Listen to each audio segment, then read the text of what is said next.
Hey there, you guys. This is Mika Medella from The Path to Passion, and sitting right here next to me is Clay. And he has an exercise that can help you supercharge your connection with your partner. Or if you're single, you can deepen your connection with other people in your lives, whether they be platonic or romantic relationships. Yeah, thanks, Mika. And this exercise is going to be called Frequently Asked Questions. It's kind of a silly little name, but how this is going to work is basically your goal is to have a conversation with someone else, whether that's your partner, someone you're dating, or a friend, or whatever.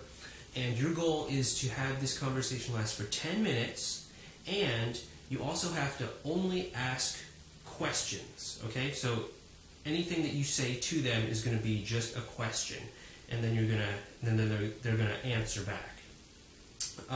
So going into this, there's really two types of questions you need to be aware of. The first type of question is what's called a closed-ended question, and this is something that can be answered in like one word or one phrase. You know, like, what time is it? Oh, it's 6 o'clock. Are you hot? No, I'm not.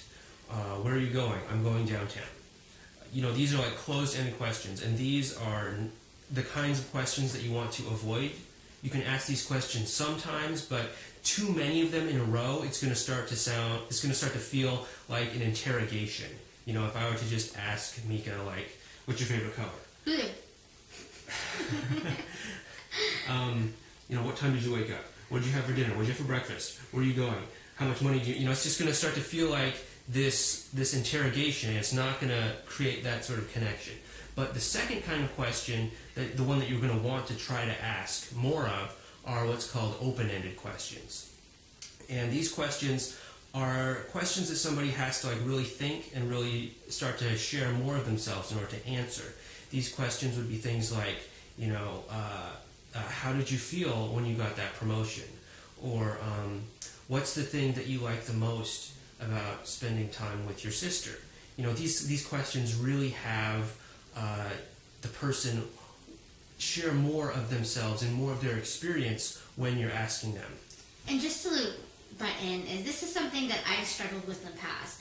I had a really hard time with asking open-ended questions, and it took a lot of practice on my part.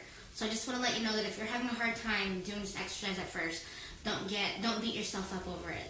Yeah, absolutely. And in fact, here are two open-ended questions that you can just sort of have in your back pocket, ready anytime, in case you just can't think of an open-ended question on your own. And the first one is, how did that make you feel?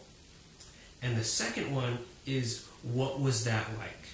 Okay, so if you're talking to somebody and they're like, oh yeah, I just had a really tough day at work or something, and you could just say oh, you had a tough day at work. How did that make you feel? Or what was that like? And it'll sort of get them to share more about what was going on at their day at work, or whatever they're talking about. And so just kind of keep those two questions in mind. What was that like, and how did that make you feel? And if you can't think of some other question, you can just sort of fall back on those questions. And also keep in mind that when you're asking these questions, be present to their response. Don't be thinking about the next question as you're listening to their response. Just be completely in the present with them. Because when you're too hung up on what you're going to say next, then the connection that you're trying to make, it's not going to happen. So just be in the present. Exactly.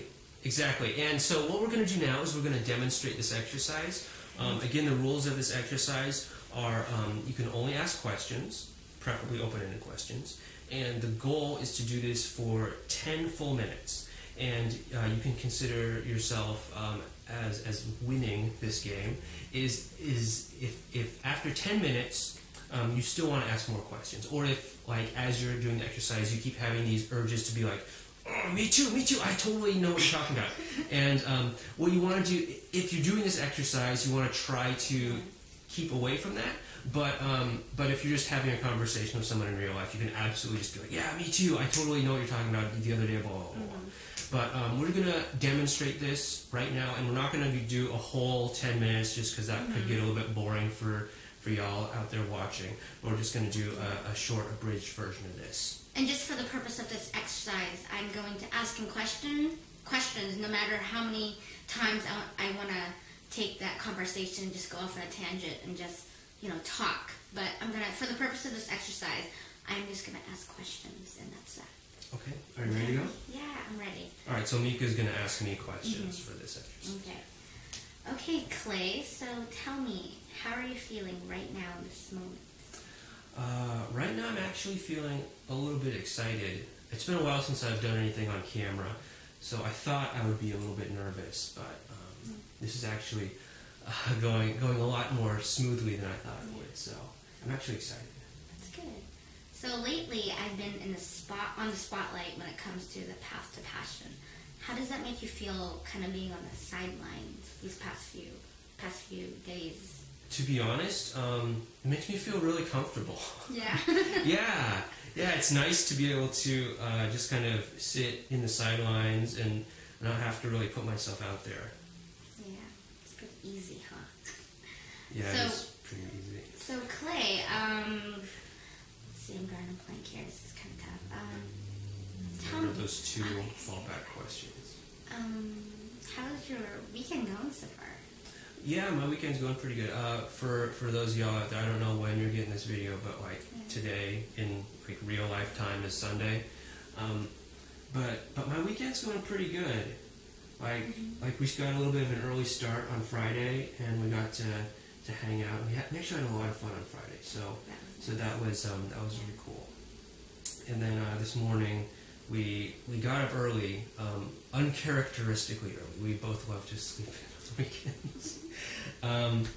And I really enjoyed going to that breakfast place down the street. So good. Yeah. Okay, my next question. I'm not doing very well if I'm going off on different tangents about breakfast. But my next question is, let's see, what are you most optimistic about this week coming? Oh, this week coming up? Yeah, tomorrow.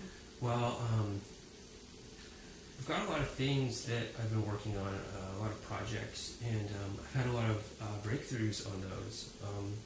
So I'm really excited about trying to pursue those, but I know I'm going to have to try and hold myself back because we have one project that we're working on right now that is going to take a lot of time. So I might try to sneak a little bit of time into some of the new ideas that I've been having. So I might not be quite as efficient as I should be with our main project. How's it been affecting you, I guess, emotionally, being kind of strapped for a time when all these things that you want to do, but you are mainly focused on this secret project that we're working on? I mean, how does that make you feel? Does that stress you out, or? A little bit. Yeah. A little bit.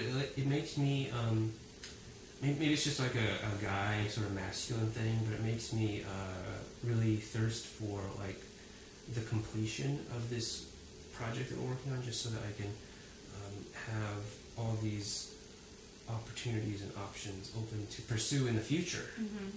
Does that make sense? That does make sense, and I think I'm definitely on the same page with you when it comes to that. So, That's not a question. Sorry, I'm really bad at this, okay? I mentioned it earlier, I'm really bad at this, but, okay. But I think it's a good overview on the exercise.